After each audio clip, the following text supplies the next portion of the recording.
With 1/3 of all Canadians living in apartments or condos, the demand for EV charging in multi-unit residential buildings, or MURBs as they're sometimes called, is skyrocketing. But how are older buildings going to adapt to the EV revolution? Welcome to today's webinar brought to you by Electric Vehicle Society, a not-for-profit, member-funded organization whose aim is to facilitate the electrification of mobility in Canada. If you have any comments or questions about charging in MURBs, please enter them in the comment section below the recording, and someone will be sure to get back to you. So, how can condo boards and property managers ensure fair billing for residents and guests? And what rights do tenants have when it comes to installing a charger in their own parking spot? These are some of the questions that we'll tackle on today's webinar. Please join us in welcoming two experts in the field, Jason Cruickshank and Thomas Martin from SWTCH Energy, as they unpack these critical questions and more. So guys, welcome to the webinar. Great to see you both. Thank you. Thanks for having us. Awesome. Yeah, thank you. How about you? I've introduced you by name, and the company a little bit. How about you introduce yourselves? Tell us a little bit about yourself and a little bit about SWTCH Energy. Yeah, I'm Thomas Martin, coming in from Toronto. And my job here at SWTCH is I run our sales engineering department, which is basically the solutions experts at SWTCH. So everything from how EV chargers work, how the system works, navigating electrical code, and all the technology behind it. Our job is to basically take a unique building and design a solution that best fits all the needs, whether they be technical or driver. And just in terms of our experience, as a company, we've seen, about 5,000 buildings. So the number is quite large, and we've got a very good hand on what's happening in multi-res and what solutions are required. And so today, Jason and I are hoping to hopefully deliver some content that shares some of that education that we've learned over the many years. And you can apply it both as an EV driver and as a charging station owner. So it's hopefully going to be a fruitful 25 to 30 minutes of content that we share, followed by a question and answer shortly after. Terrific, guys. Thanks. All right, guys, I'm going to get out of the way and let you both have at it.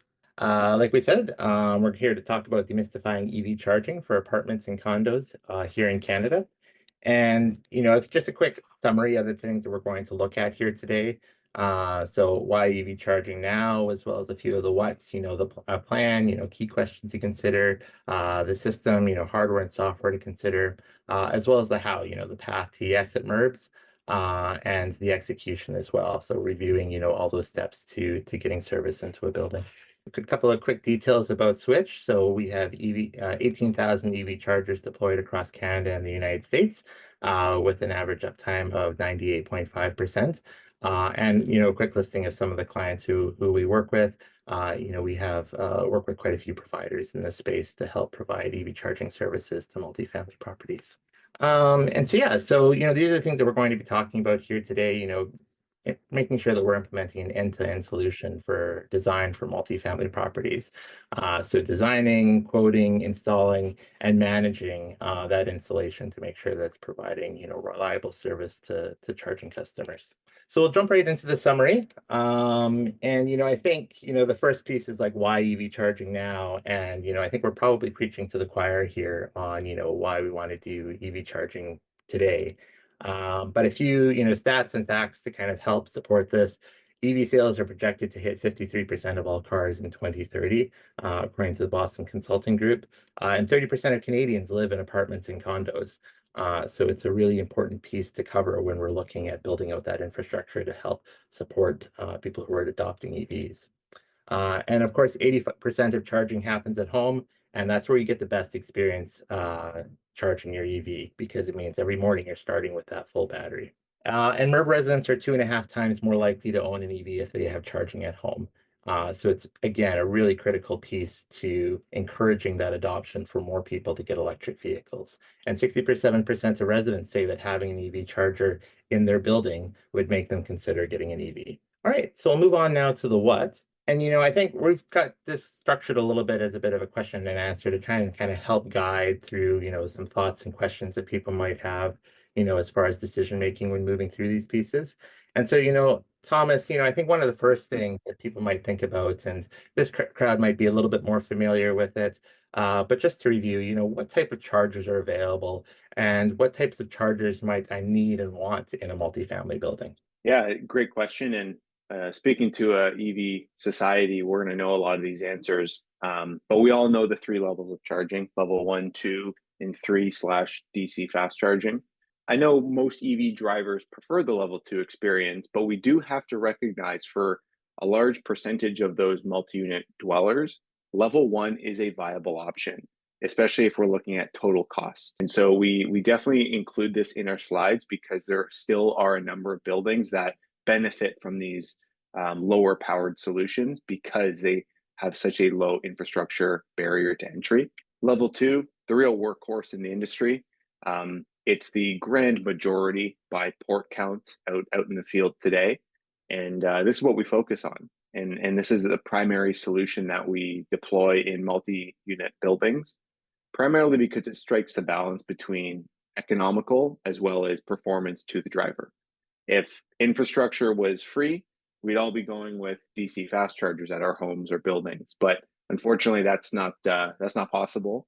But we do recognize there are cases where a complementary DCFC does make sense in the building, and we've seen that, especially in parking garages that do share commercial with residential. We've seen that be quite a successful model across the country. Thanks, Thomas.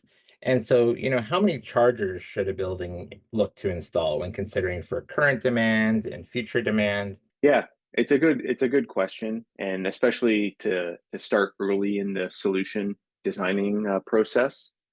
Basically, when we go into a building, we're going to ask questions to help back up our decision to install X number of stations, whether it's 2, 10, 50, or 200. We're going to look at some stats in the area, and we know EV vehicles are on the rise and they're not slowing down anytime soon. We tend to ask the property to do a quick walkthrough of the parking garage just to get a feeler of how many EVs are in the lot today. This is another useful data point, as well as survey the tenants. Let's talk to the people in the building. Let's send out a quick survey monkey. Everyone can click through, their priority to drive an EV and roughly when they expect to purchase one. Is it 1 year, 3 years, 5 years? And this gives us a picture of at what rate are we going to see EVs enter the building. And so the goal here is let's make it a very educated decision on the user behavior and what we can expect in the 3 to 5 year timeline. And, thinking further to that, how many chargers can be installed in a building? There's no simple way to answer that. The answer is it depends, but it all starts with one thing, which is assessing the electrical capacity.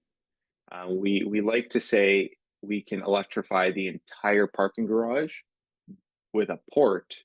The asterisk on that is it all depends how much power we have available to us. And we're going to get into this in a couple minutes on how we can stretch that power capacity across a large number of stations. But before we answer how many, we like to look at, okay, what are we dealing with electrically speaking? So Jason will answer this question maybe in a few minutes. Thanks, Thomas. And, a few considerations to think about when you're thinking about budget for this sort of project. What's the available capital? How much money is available to put into this sort of project? What kind of payback is going to be needed?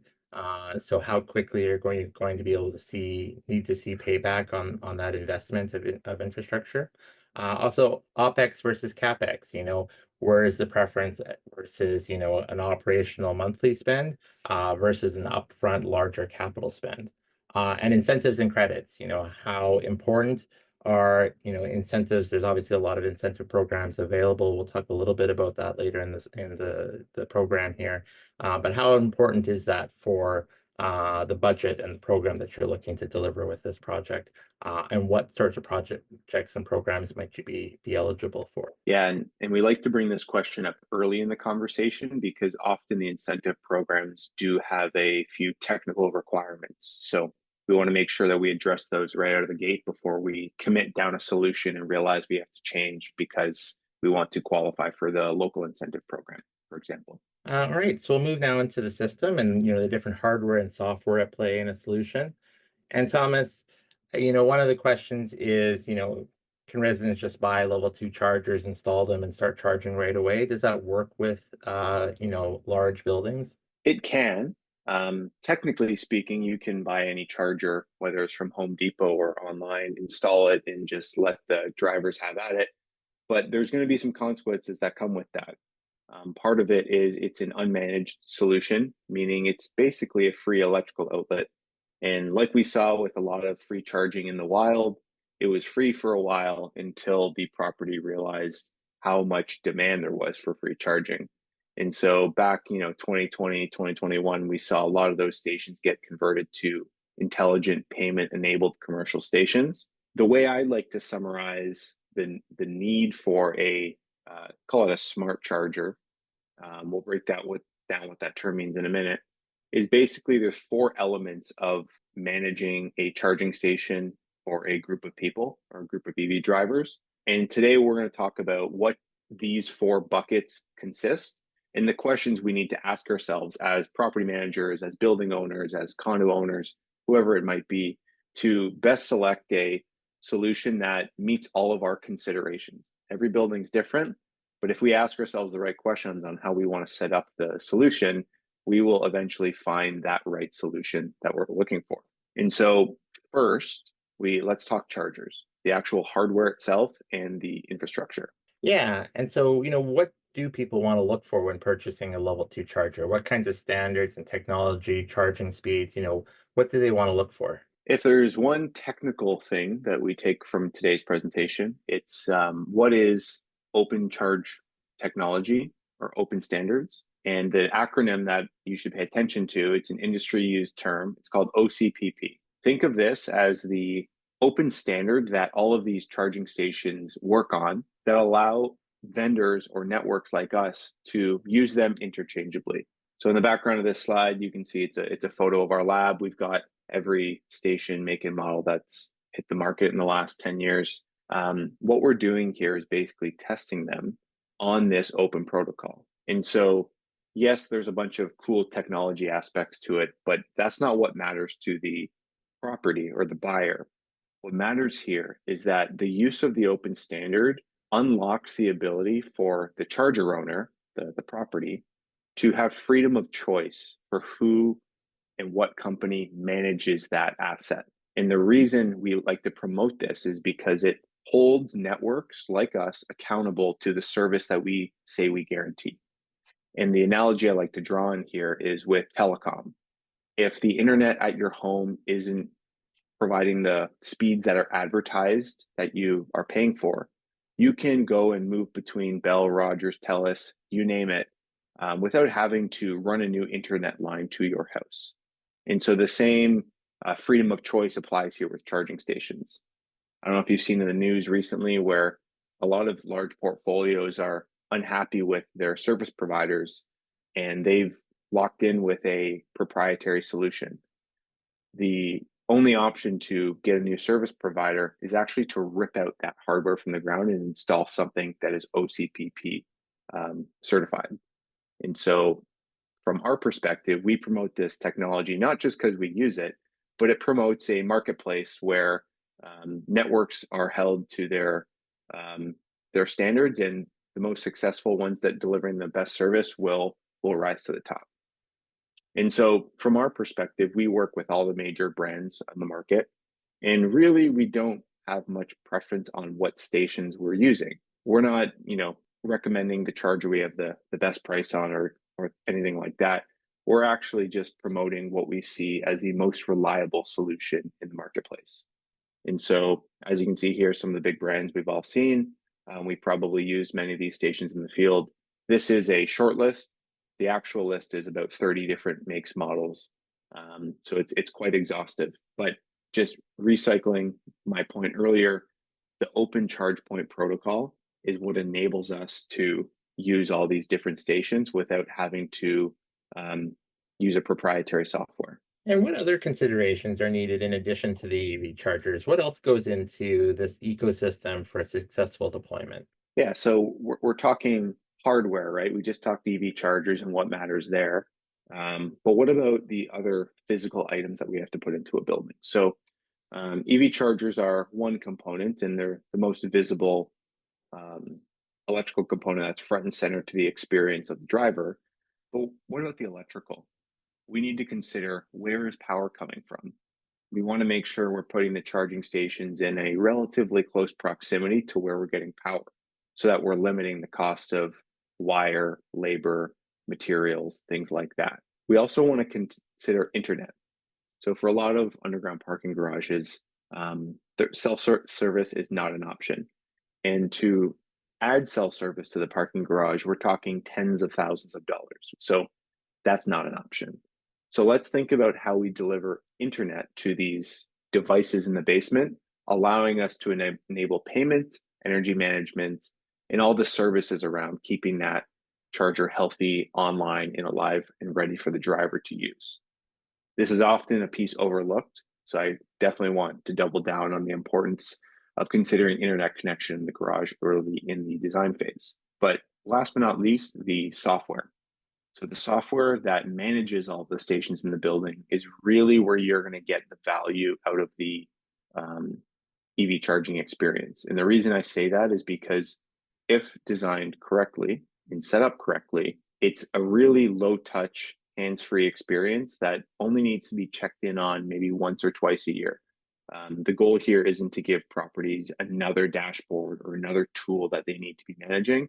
It's more of a set and forget mentality where they work with our onboarding team, set up all the configurations, access policies, pricing that they need, and just check in every now and then to make sure that drivers are following the intended behavior. And so that gets us kind of to our next of the four core pillars of why does software enable a positive EV charging experience, which is the management platform. Yeah, and Thomas, can you talk a little bit more about, why software is necessary and the services that it provides to allow for kind of a successful implementation? Without software, we have no control. And so when procuring an EV charging project, we need to ask ourselves the following questions. Who has access to these chargers? How do we know how much revenue is being made? How does a driver pay for the electricity that they want to use? What happens if all the chargers turn on at the same time? Is the electrical infrastructure going to be okay? What if a driver leaves their EV vehicle in the parking spot for a long duration? How can we enforce that? And how do I know if something breaks? All of these questions cannot be answered without the use of a common platform that does it for you. Otherwise, we're only going to be adding a burden to the building to keep track of all these things individually. Early on, years ago, back when we started this journey, we had a couple buildings that were on a solution where they had to go down once a month and on a clipboard write down all the kilowatt hour readings of each charger so that they can bill people. That's just one more thing that the building had to do, which was not ideal. And so with a management platform, it's all done automated. It sends the bills, it collects the money, it all happens with a click of a button. So without that, you're adding additional resources, and it's not necessarily a clean and easy experience for a large building. And so this is our solution. We call it Switch OS, but like I mentioned earlier, it's really designed to just be a set and forget, not something we need to be checking in on a daily. It's meant to make EV charging easy in the building. Yeah, and I think this is something that we hear, quite a bit of, concern from customers and people who are interested in systems like this is that, buildings, especially older buildings, weren't necessarily built to handle the electricity demands from EV charging. And spending, potentially hundreds of thousands of dollars on new infrastructure can be really, a real challenge to help make that business case.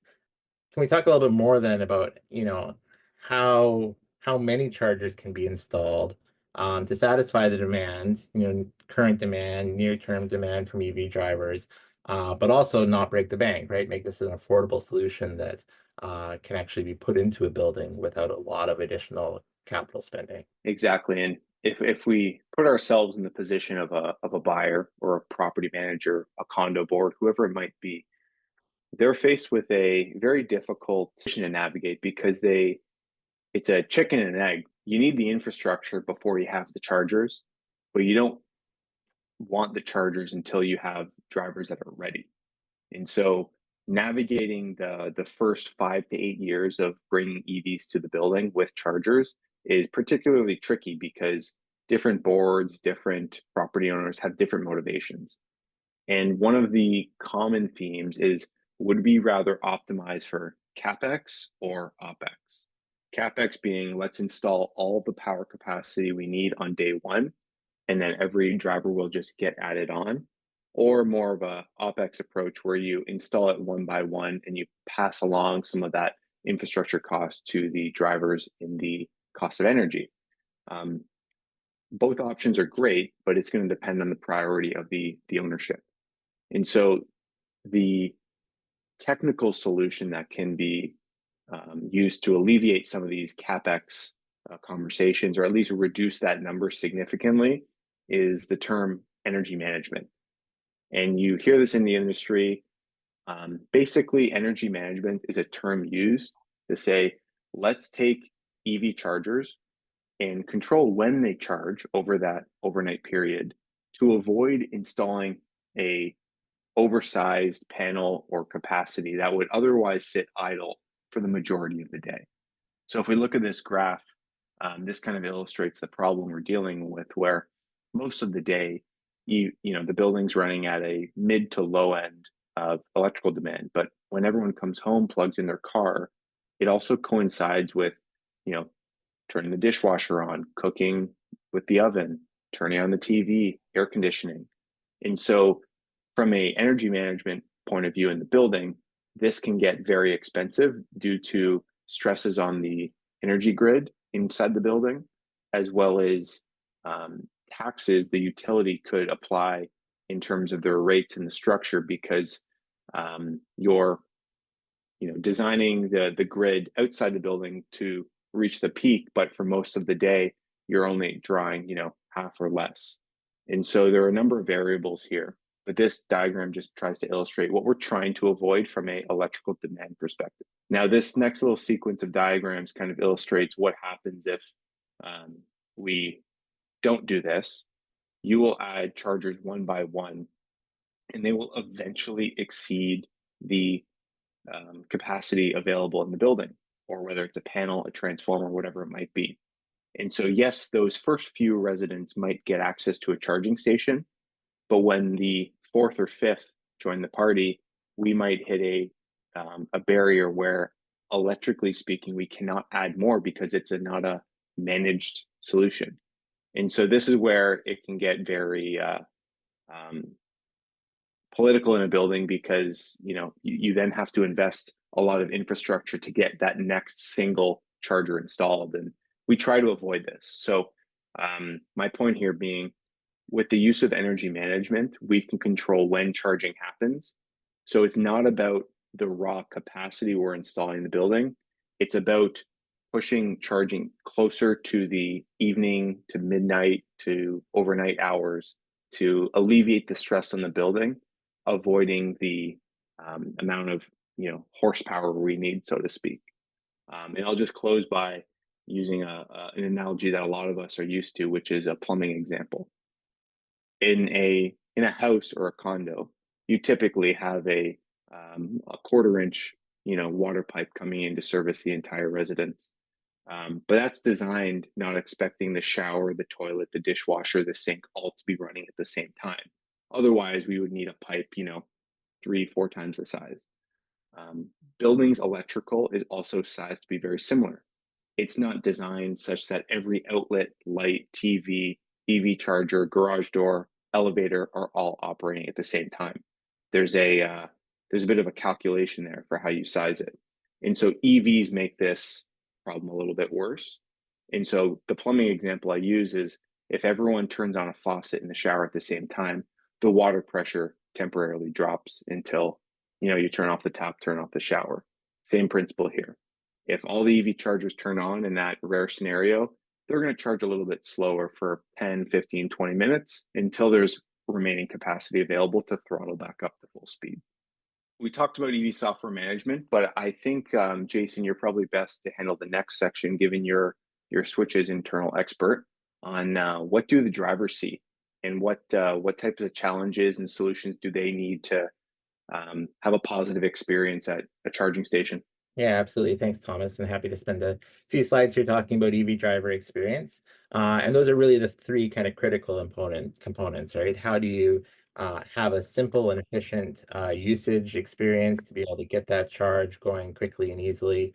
Payments, obviously properties want to be paid for the charging activity that's going to be occurring. And so, how can that payment process be as seamless and easy to use as possible? And also getting help, right? We have a 24/7 English French support line that's available to drivers, and that's really critical. I think we all recognize that a lot of new EV drivers don't always receive as much knowledge through the buying process as maybe they might need. And so, there's often a lot of initial questions about how, can they charge their vehicles? How can they start a charging process? And it's important to have that support available to them to be able to work through, some of those initial challenges that can come up. Another piece of that is that, the mobile app, being able to have an interface to go into to quickly understand pricing considerations and access options for chargers. And Jason, I'll just maybe add a point there. Being on the engineering side of Switch, I always like to share what I think the future of EV charging is when we talk the interface with the charging stations themselves. I believe in time we will see a consolidation of apps. In the ultimate scenario that's already being planned by companies like us and the OEMs of the vehicles is that the car will have the intelligence to talk to the charging station, and we can do that handshake and payment through the charging station without any authentication or any actions by the user.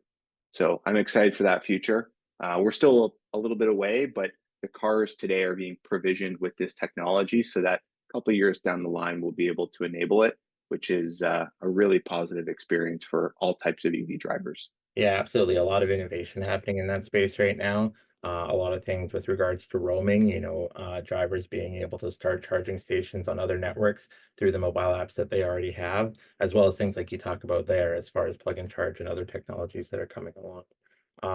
Yeah. Other pieces in the conversation today are things like RFID cards. So, if you're in a situation where you don't have great cellular coverage in an underground garage, being able to have an RFID card that you can quickly tap to start that charge connected to your user account is really important as well. And so, Thomas, can you go into a little bit more detail then as far as, okay, EV drivers are paying for the electricity that's being used, but how does that, come across the properties then? Basically, there's two actions here. The charging station and the network will collect payment from the driver. We put in a virtual bank account and then we deposit it to the building, usually every month or so, depending on the volume. And so the idea there, to my comments back further in the presentation, was it's completely automated, and you set the price on the charger for energy, time of day, whatever it might be, and you're simply getting paid by the EV chargers to recoup the cost of energy in the building. And so that kind of brings us to the O&M side of things, which is, how do we keep these charging stations online so that the drivers always have a positive experience anytime they interface with the station? Yeah, absolutely. And this is something that's becoming available through more providers now because reliability is everything, right? And it's important to have that plan as far as, what's going to happen when something might go wrong. And so our O&M plan is called SwitchCare, but, other providers have other products under different names. And, it's really about having that strategy so that, when something goes wrong, there's ability to have kind of quick movement to be able to, get somebody on site if necessary, to be able to get hardware fixed and replaced and get those charging stations, back online quickly, rather than relying on the limitations that might exist through hardware manufacturer warranties. Yeah, And and I maybe want to comment on this. I like this is one of my favorite slides because we're one of the only companies that publicly advertise our uptime. And we separate that into the uptime of the charger as well as the network as two separate entities.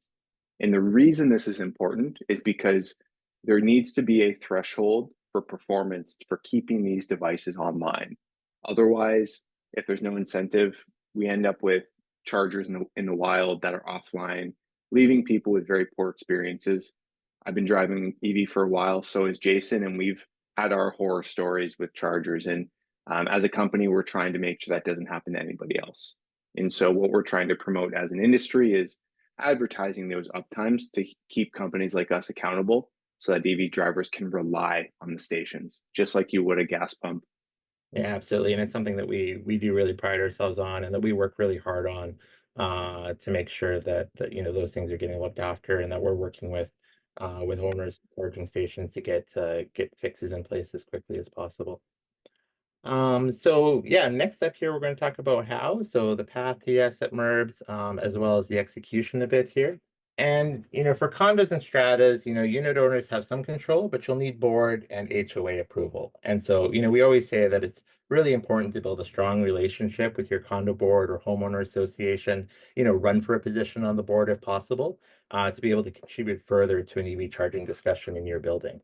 So some of the steps that you can take, create a written proposal, arrange or advocate for an electrical assessment, determine how those costs will be shared that are going to be incurred, and then eventually focus on get formal approval to be able to move forward with the project. I'll say, if funding support is a requirement to move forward, it's a good strategy to have a plan ready to go early. We've seen funding programs can sometimes accept applications for only a few weeks at a time. So it's important to be ready to move quickly. It's just not waiting for a program to open to start investigating options, because then that can leave a really limited amount of time to be able to take advantage of those programs when they open. I'll also say that, as far as some of these planning processes go, there's currently programs available in British Columbia, Nova Scotia, and the city of Calgary, which can support costs related to plan development for a building. And those programs also lead into opportunities for additional funding with regards to construction and the introduction of infrastructure into a building. So apartments, a little bit different, of course. Property owner has full control, so you need to make a really strong case. And one of the things that I often suggest that people look at is to consider the local competitive environment when making the case for additions at your property. Apartments.com and other websites have EV charging filters that you can use to find other rental properties in your area that might already offer this amenity, to help make that case of why it is a competitive requirement for buildings to be able to offer that. So some steps to take with regards to apartments: to submit a formal request to the landlord, bolster requests with input from other interested renters, and present charging as a business opportunity, not just as an amenity. I think it's important to talk with your landlord early on this. If you're thinking about getting an EV, or that you will get an EV in the future, start talking with them at that time rather than waiting to the point where you're ready to make a purchase. It's also preferable to build a coalition of interested residents, and then speak to your landlord about how EV charging can be an amenity that helps to attract and retain residents for the building. A strong call to action is also important to help focus on why this should be a priority, because of course all properties have various priorities that they need to look at. So with regarding to right to charge and knowing what your rights might be, I will say just off the top that it's almost always preferable to work with the property to gain access to home charging. That's usually an easier, more collaborative route to take. But in Ontario and British Columbia, there are right to charge rules that offer an additional avenue to support these conversations for homeowners. And so how do these right to charge laws work and where do they apply? So in Ontario, the owner will need to submit an application to the condo's board of directors. The application must include drawings, specifications, and information relating to the proposed installation. Once the condo owner has submitted all the proper paperwork, the condo board will have 60 days to formally respond to the application, and then the corporation can only reject the request for installation based on the opinion or report of a qualified professional. So, when you're getting those details together and developing that plan, it's really important to engage with somebody who has experience and is familiar with electric vehicle charging installations, so that they have, answers for a lot of questions in that document for how they're going to deal with various things that might come up, or various concerns that the corporation might have. In British Columbia, it's a similar process. And there are regulations outlining a process for a homeowner in a strata to request to install an EV charging station and determine a timeline for Strata Corporation to then respond. And we have some additional links that go into a little bit more detail on some of these things that we can share afterwards. And so to complete that, some helpful advice for making a strong case in any kind of building, document all your communication, make sure that you're tracking those communications and those threads that you're having. Research available incentives, that can create obviously additional budget assistance to be able to take a project forward. It can also help to provide a little bit of a catalyst, right? Programs often have deadlines, and so it's an opportunity to have a little bit of a closer think on how some of these things might be able to move forward quickly. Consider group proposals, often, very important to have, a group of people within the building on site and interested in this. Highlight property value enhancements and reference successful examples. And our blog and others, have good examples of properties that have installed EV charging solutions and, have good examples on how that's been helpful and successful for them. The group proposals really resonates with me. I've seen a number of projects where you have individual tenants trying to procure a solution individually just because they want it bad, and not knowing there's other tenants in the building interested. And being on the solution side, there are absolutely advantages in cost savings to working as a group. If an electrician's in the building, it's a lot easier to do 2 stations than 1, and so on. And so I really like that group proposal idea that Jason had suggested. Jason and I are going to close up, but just quickly to summarize the process that we talked you through. There's the planning stage, so helping appropriately size all the electrical infrastructure, getting the right assessments so what are we talking about infrastructure wise long term. The reason we lead with infrastructure is just because that is where the most cost savings can occur long term if it's planned correctly up front. So we like to start there, as well as advise on what incentives and credits are available to us that may require a certain style of technology. There's the install, working with a trusted partner that knows your building, another very important one. The management of the stations, which is all of the software, making sure that it's a hands-free operation and that the chargers stay online, another critical component to consider. And then finally, the piece that Jason closed off with is the service. What happens if something breaks? Who is fixing it? And who is being alerted if there is a problem? This is very important to make sure that the building and the property isn't bogged down with some of these requests that can be fixed by the network. And so that's what Jason's team particularly is responsible for. But we wanted to open the floor up for questions because we know we've got an eager audience, and we would definitely like to hear out some of these questions and bring to light anything that we didn't explain in detail.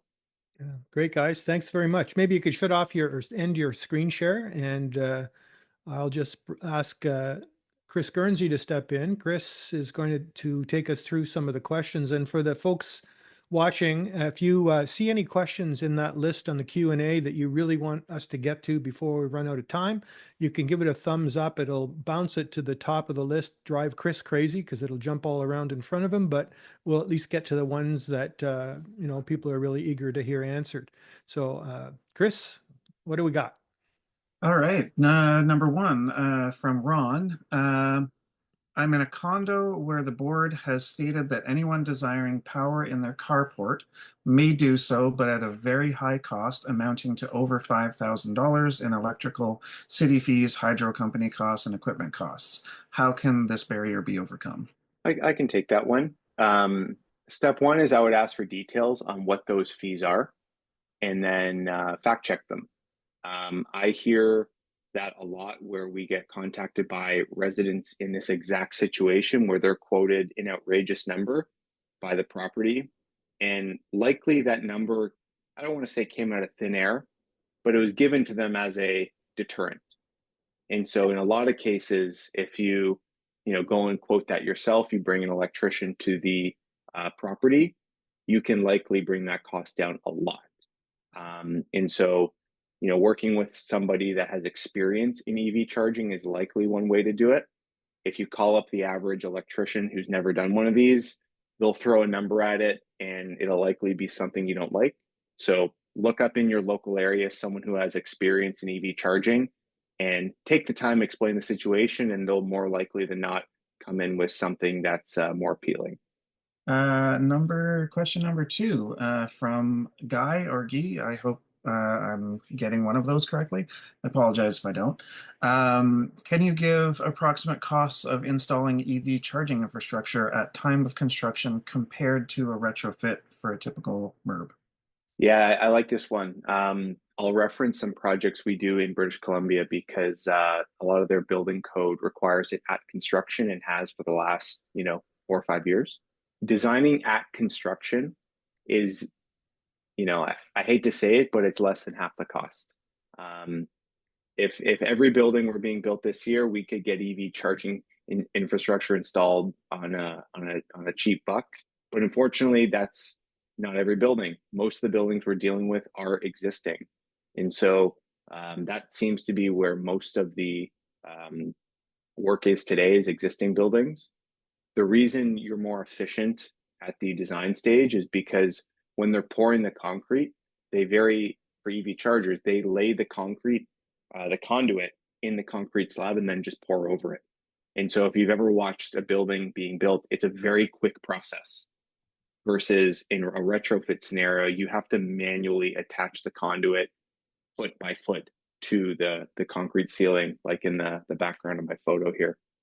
So that's basically what you're paying for, is the added time, although the material is usually the same. Yeah, and I'll just say a little bit to that point as well. We're seeing more EV-ready building codes coming into place in Canada and in the United States as well. And that's really helpful as far as putting in, requirement of a certain percentage of parking spaces to be ready for EV charging to some degree. And that spreads a little bit. Some of them will be EV capable spaces, having conduits and those sorts of things ready to go for EV charger installation. To EV ready, that'll have cable and conduits installed to EV installed, where a certain percentage of spots might need to have those EV charging stations installed. But that's a really, I think, promising development here across Canada and the United States, as we see more recognition that the infrastructure is going to be needed, and that there is a requirement up front for buildings to include it at the time of new construction. Great, thank you. Next one is from Sean. Do any Switch MURB installations offer energy storage or vehicle to grid? Good question, because I'm actually the vehicle to grid guy at Switch. So the answer is yes. We only have 2 projects in Canada currently, and those were research and development projects that we did with local utilities, with the goal of building a business case for battery technology as well as bi-directional charging technology in vehicles. And we installed those in 2020. So we've got 4.5 years under our belt of operating those sites. And the takeaways were that the current state of EV tech, as well as consumer behavior, doesn't necessarily support a reliable operation of bi-directional flow between a vehicle and a building. It would work if we had fleet vehicles or if we had a very predictable driver behavior. And so the buildings that we're using them in Toronto offer a rideshare, electric rideshare service. So we know exactly when those vehicles are going to be parked because we know their schedule. Versus for consumer vehicles, it's not as reliable, so there's not as much of a business case there for the building. That being said, battery storage alone is it's a whole other nut to crack. And there are a lot of benefits. My comments there were mainly just the V2G side of things. Just as a means to avoid demand charges, right? That potentially could take care of that issue. Exactly. So if you look at what the city of Vancouver is doing, rather than promoting vehicle to grid, they're just promoting demand response. And so rather than pushing energy back into the grid, if we can just temporarily curtail charging across many buildings, we could alleviate a couple megawatts in that neighborhood for that 15-minute period where the grid is stressed.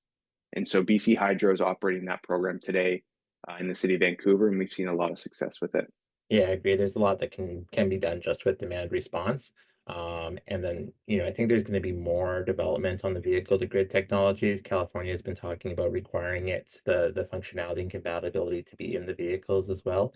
And so, I think some early stage successes here, but there should be more to come here, especially as adoption continues to grow and, there end up being more vehicles in these parkades that are able to contribute to that. Great, thank you. So next question, Ron McLaughlin has his hand up, so I'm going to allow Ron to talk. You can turn on your mic and ask your question. Another from Sean. Is there an attractive upgrade path for MURBs to deploy level 1 now and save for growth or upgrades later? I've always been a big promoter of level 1. At my house, I have level 1, and it does the job for me. The reason I did that is because if I wanted a level 2, I would have had to upgrade the entire panel, and I just didn't justify the cost. But level 1 actually does meet my needs, and I'm driving 25,000 kilometers a year. So for a building looking to do level 1, there are plenty of options, and I don't think anyone will regret it, except for someone who maybe is a very high mileage driver on the daily. So yeah, level 1 does the job today, and you're going to save a lot of money on the cost of material because it's a smaller wire, a smaller circuit. You can add more chargers per panel, etc. So the mentality we like to take into projects is let's think about ports and maximize the number of ports rather than the speed of each charger, because at the end of the day, accessibility is number one. I have to say that resonates personally as well. For 7 or 8 years or that I've had a electric vehicle, for the most part, I've run off of level 1, and the only level 2 charging I had for a while was 16 amps. And that's, yeah, it always worked perfectly fine for me.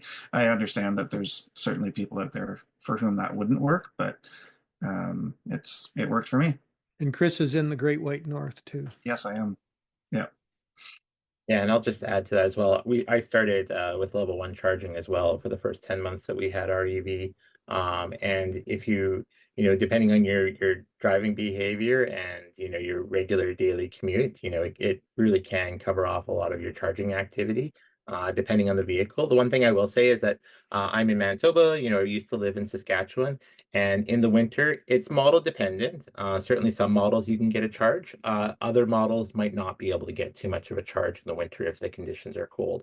And so, it's an important thing to think about when you're thinking about where you're going to be installing the charging stations. If it is going to be in a colder climate outdoors, you might want to think more along the lines of a lower amperage level 2 charger rather than a level 1 charger, just to make sure that even on the colder days, there's enough power available there to both power all of the little computer things that are going on with vehicles nowadays, heating the battery, and also charging the battery in a good time period. So just another thing to kind of think about when you're looking at the project that you're looking to work on. The other one I'll add to that, Jason, is if you're in a province that has time of use charging, you want to be able to get the bulk of your charging done in that 12-hour window. And in the case of Ontario, some of us, I'm on the what do they call it? The ultra low time of use. We have 2 EVs in the house at the house, so it's really quite worthwhile for me to do that. But if you're charging on 120, you might not get it all done at off-peak rates. That's just a consideration. You have Yeah, to and save a lot of money to pay for the equipment installed, but it's a consideration. Yeah, I can second the cold weather thing too. For about 4 years or so, we had one EV that charged fine in the winter on level 1, just because it was an older one and it didn't have as large a battery heater. And then our second EV had a much larger battery heater, and it was the one that we ran off of 240. But even so, even in Northern Ontario, where we get down to like Manitoba, like temperatures -30, -40. It was sufficient. Yeah, so cold, definitely, absolutely. I second that as well as a consideration. We have a question from Deborah, who has her hand up. So go ahead, unmute yourself and ask your question. Hi, can you hear me? Yep. Oh, okay. It was just a comment on time of use. So I just plugged in my car tonight, and on level 1, it was going to take 22 hours. So I quickly unhooked it and plugged into 240, and it was 2 hours. So again, time of use, like quite a difference. So if you're in a hurry, 240 really makes a nice difference. And again, for time of use, it might make an effect on your bill. Anyway, just a quick Exactly. comment. Yeah, it's a good comment. Like at the end of the day, I think everyone would prefer level two. In the context of the question, I think my answer was assuming it was a multi-unit residential building where, if you were a condo owner and you were faced with a, $5,000 level two or a $1,000 level one, I know a lot of people that would pick the level one. And so that's kind of the trade-off is it's upfront cost and versus performance. Okay, moving on. John, go ahead. Yes, just a comment on level 1 versus level 2 charging. What many people don't understand is there's an overhead when you're charging your car. Nissan Leafs have the older ones anyway, had about a 300-watt overhead to run pumps and everything else while it's charging. Level 1 only gives you 1 kilowatt of power. So 30% of your power is going to running those pumps. So it's inefficient. When you go to level 2, that percentage goes down to about 5%, and you're also not charging. You're charging for a lot shorter period. So level 1, yes, it does work for most normal commuting, but it's very inefficient. And when you scale it up to a strata level, you're going to have it's really like think you're only getting 70% of your kilowatt hours to charge your battery. So that's why you want to go for level 2. Yeah, I just want to highlight by no means am I saying level one is the best solution. It's definitely an option. If you like 99.5% of what we do is level two. And that's the real innovation. But yeah, you make a good point. Hey, Chris, I think we can do one more question if it's really quick. Sure. So John has a question. What is the estimated lifespan of a smart charging unit? For the units that we're seeing installed in condos, I'll break condo and commercial into two separate buckets. Condos, the lifespan that the manufacturer expects is about 12 to 15 years. We actually anticipate as a company they might run a little bit longer just because individuals tend to treat their stuff a little bit better than commercial stations versus a commercial unit that sees high usage. It's more on the order of 5 to 7. If you go look at a public station, they see heavy usage, and I don't know. There must be someone out there that gets a kick out of leaving them in the snowbanks, but that typically doesn't extend the life. Okay, well, listen, thanks so much, guys. Very informative. I'm sure if the information isn't helpful to people today, it might be down the road when it's time to move in. A lot of people move into condos to get away from the home ownership hassles, and really appreciate the information you've shared with us today. So thanks very much for coming on and sharing it. And thanks also, Chris. Appreciate that. He gave Jason the month off. I'm sure he appreciates that. And he's behind the scenes actually pulling the strings on things. So thanks to our Jason Arnaud, who's back there. So We've swapped roles for you this month. swapped roles. Yeah, exactly. All right. So for let me speak about next month. We plan to continue actually discussing the topic of charging, but we're probably going to be looking more deeply at the DC fast charging in Canada with an eye to sort of what the latest technology is and what the developments are there, and also deployments of those fast chargers in the Canadian market. So do remember to mark the date. It's going to be on Tuesday, March 4th, 7:30 p.m. Eastern Time. And thank you all who attended for your questions today and for supporting this monthly webinar. We hope you'll take a moment to send your thoughts about today's episode. And by all means, let us know what kind of material you'd like us to cover in the future, and we'll do our best to dig someone up who's knowledgeable, and we'll share information with us about it. So from all of us at Electric Vehicle Society, thanks for watching, and we do look forward to seeing you again next time.